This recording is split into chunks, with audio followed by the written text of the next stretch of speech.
Hey everybody, it's Jersey Gamer 9000 here, and welcome back to more Legend of Zelda Majora's Mask, the Let's Play.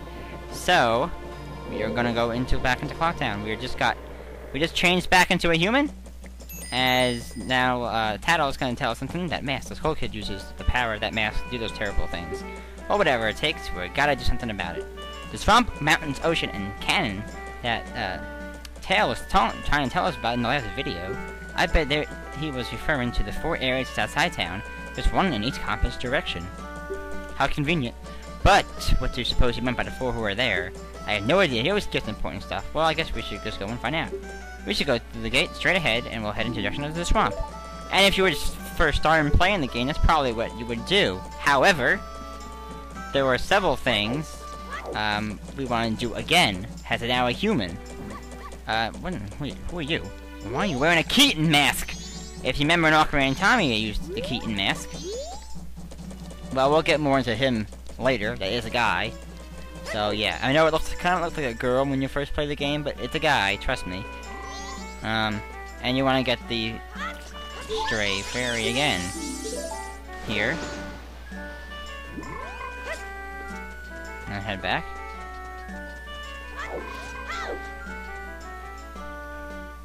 Just because you did it before, you're gonna have to do everything again, like this. Wait, hang on, that's right. And this guy is gonna come back. And you're gonna have to get the whole Moon's Tear thing over again. And that's the thing about this game. If you do it in a bunch of different cycles, you're going to do a bunch of different things over again. Now, I'll get to this owl statue at the end of this video, because I'm tired of recording this game. This is the 5th, or I guess the 4.5 video I've recorded. I started recording today in the second half of the first video, so that's how long I've been going here. But that's just the nature of the save in this game. So, you can get Tingle the same way, with the same way you did that with the bubbles, because you don't have any other way to get him. So we head in here. This time as a human, however, and we'll get something different. Last time we got magic power, and this time we'll get something very useful that will help us in the dungeons of the game. So remember what the Great Fairy said back in whatever video that was. Video, I guess, 2. She said come back here as a human and she'll give us something different. Oh, Tattle and you, kind young one. Thank you for turning my broken shadow back to normal on the Great Fairy magic. For now, I can also offer you this. So yeah, she'll heal us, because apparently we weren't strong enough here. Yeah, we'll get some magic power, I guess.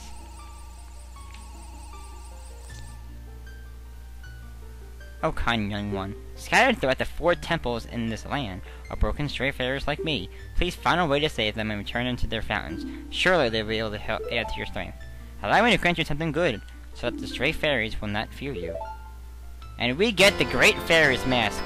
And this mask is going to be really helpful for us to get the stray fairies in the temples, just like she said. Come and see me whenever your quest has made you weary. I guess he says something a little different. So, the Great Fairy's mask. Its really use is only to be in temples. But let's just see what people say with it on. Let's see. What do you want, guy? I'm a busy practice with my pro gun. Don't mess with me. Yeah, I'll talk to you later. And you can just, do the send to get some rubies here. But we'll actually be getting rubies a different way. Now, we don't have to do that anymore. That is done. Now that we're a human, we can get rubies a lot faster. For example, here, we're gonna be heading over here first before we actually do anything. If you want to pass through here, you have to say the secret code. Now, you could, in fact, play the game again and get the same code and do this. But if you remember the code, which I do, 345. No, that's not right. 43521 is my code. Remember, your code will be different. And then we're able to head inside here. Now, there's nothing we can actually do back in here, because I'm not going to head to the swamp in this cycle. Now, you notice our 10 Deku Nuts are gone. That's because we went back to the first day. And all your collectible items that you collect will be gone. The things that will be left over is the masks, all important items. The fact that you actually collected a Deku Nut will be shown. And the heart paste that we collected, so they'll still remain the same. So, now we're gonna head up here, and the kid's gonna come out and say, "Hey guy, you haven't passed my test, so how do you know our code? Your code. Nobody but bombers know that code. So why do you know it? Listen guy, you're pretty good. You managed to figure out a code that only we know. And that's something. I like you. What's your name? Link? Oh, well, yeah. So that was talking about the Skull was in the van, but he messed everything up. So he got kicked out, and now we get the Bomber's Notebook. And the Bomber's Notebook is a little side project in this game, but some stuff in the side projects are actually going to help us in this game. So we will be filling this out. And the Bomber's Notebook is actually right here. So, he's actually one of the 20 people that you get. So he says the secret code and the fact that we got the notebook. And once you have a present at the end, you'll get it. And there's a total of 20. So yeah, that's gonna help us in the long run here. So if you jump over here, do a roll and jump along these targets here on this wall to get over here.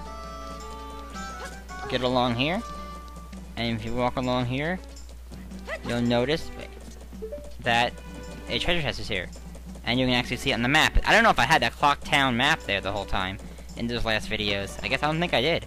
And we get a silver ruby, which is worth 100. So, what's probably recommended is that you get the 100 rubies every cycle.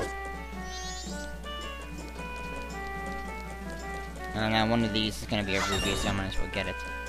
It's 9 o'clock. Now, this guy right here is one of the 20 people, so we're going to talk to him. Bah! Bother, I'm busy. And then he'll just say, yeah, and then we'll get him. And he'll be in one of the spots. And what those blue lines mean is that's the time of the day when you can help him. So don't worry about it if you don't get him right away, because actually that guy takes a while. Oh, I gotta wait to 10. Oh. Before I forget. Well, I'm actually gonna wait till 10 so I can get this guy in here. He always goes in there exactly at 10. If you play the Song of Time backwards, you can actually make time go slower.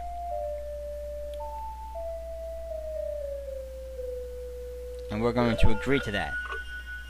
And you can get a lot of things done faster, which is pretty much now, and because of it, you can beat this game in relatively short amount of cycles. For example, I did one playthrough, which I don't think I ever finished it, but I started one playthrough a while back, and I actually did the first 2 temples in one cycle. I'm being dead serious, and doing side quests in the meantime. So that's pretty much the advantage of time going slow. If you play the Song of Time by playing the notes in the same notes twice in the order that they appear in the song, so right, A, down, it's another version of the song. It's one song of double time, and that you can proceed to the night of the first day. And if you're in the night part of the first day, you'll proceed to dawn of the second day, and it goes in a cycle like that. So if you play it at, let's say, 3 o'clock in the afternoon, right now it's 10, you'll still go to night of the first day, so you're only really advancing a few hours rather than minutes. Rather than a few hours rather than a whole, like, day, you know. So we talked to this person. This is one of our people in the notebook. She says something different here, obviously, because we're a human. Nothing about this kid stuff. Now, this person says we're on a field trip, and we have a face of a pro. So, she's gonna have us look for somebody called Cafe. Remember, we looked at Cafe's diary. So, apparently, Cafe is actually now missing. Yes. Why did this to inquire about the missing Cafe? And we'll worry about that later, but you can get the notebook and the masks now. We already got him. You head over here. And the mayor is one of the people in the notebook, because as you notice, every time we went to him, he went, so he doesn't seem too happy. So we'll try to make him happy as well. Now, we cannot do this.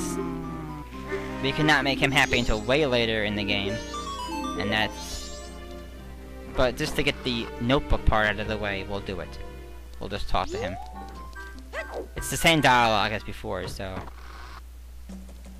Now, time goes a lot slower, and now look how slow he's going compared to before. And he still does go slower than he did before, because time goes a lot slower normally than it did that first cycle. That first cycle, time did go a lot faster than it normally does. This is a minigame right here. These are all minigames right here. These 3 doors that I'm looking at right now all lead to minigames. This minigame you gotta win once a day. But we can't do that right now because we can't do the 3rd day. Now this minigame involves a item we don't have yet, so we can't do that. But you have to beat it twice, but it can be on the same day. And this one we can't do yet because we don't have a certain item as well. So, yes. Let's see how low am I going. I'm going 11:30 here. Oh my god, I have done nothing besides get a few people. Well, I guess we'll still go though. I don't know. Alright. What else can I talk about while I'm in this video? It's what is it? 11 o'clock. I'm gonna deposit some rubies.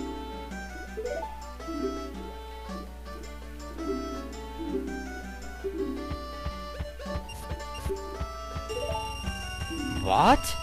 314. Yeah, okay, so our next prize there is 1,000 rubies. But that prize is pretty stupid, and I'll show it off, but it is pretty stupid. I'm gonna have to admit that.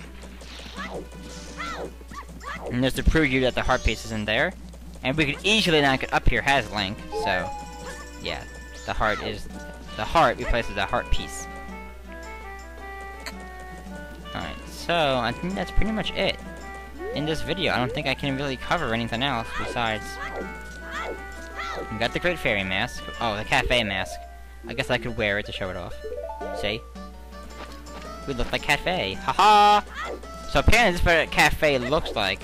So if we talk to some people, they'll probably talk about the mask. We're the twin dwellers from the drone troop. We're practicing from the big carnival. It happens once every... Yeah. It creates once in a really, really scary odd mood. Haha! Oh, yeah, okay, so I guess, I guess they don't really say anything, but a person down here is just something really, really good. Look at here. Don't be interfering with my dear Andrew. I'm afraid... You're afraid of my fist? Well, go find that cafe. Yeah, well... You'll notice that if you talk to a lot of people with this mask, they don't really like this cafe guy. Alright. So like I said, it's pretty much approaching the end of the video here. I'm gonna stop here. So, one way to save in this game is getting these owl statues, hitting it with your sword. That's the only way you can open them and talk to them. It says, you can save in your progress here and quit here. When you reselect your file, my face will appear on your file name. This indicates the next time you reopen your file, you'll resume playing at this very place and time with your current status. But here, there's a warning now. If you open this this owl file and then reset without saving an owl statue, you will lose the progress you've saved here. The next time you open the file, you restart at day 1 with the status you've had when you last saved using the Song of Time. So, that is why I had to go straight through until now in order to stop playing this game. Because of the way the save works in this game. So I could save it here, stop it, and we can resume right here in the next video. But if I don't save it this way again, I will lose all the progress I've done, and I will start back on the dawn of the first day, which in this case would be before me changing to human. Now I don't know if that counts or not, so that's why I kept going. So, but yeah, that's where I technically last saved the game. So if I save it here and I don't save it again this way without playing this long a time to save it, then all this stuff I just did in this video will be lost, pretty much. And anything I did in that other video without saving. So hopefully, so saving this game's kind of tricky, but you'll kind of get used to it once you get into the game. So, yeah. Okay, so we're approaching about 16 minutes on my recorder here. So, I think it's time to end this video. So next time on The Legend of Zelda Majora's Mask, we will start playing some... We will start collecting some heart pieces in various ways, and getting some more silver rubies in the process to try to escalate our total to our next prize in the bank. So that's pretty much on tap. I'm not going to head to the temple in this cycle, because there's a bunch of heart pieces that we can get still. And a bunch of people that we can meet to fill up the notebook. So, yeah. So this is Jersey Gamer 9000 saying so long, everybody. And I'll see you next time.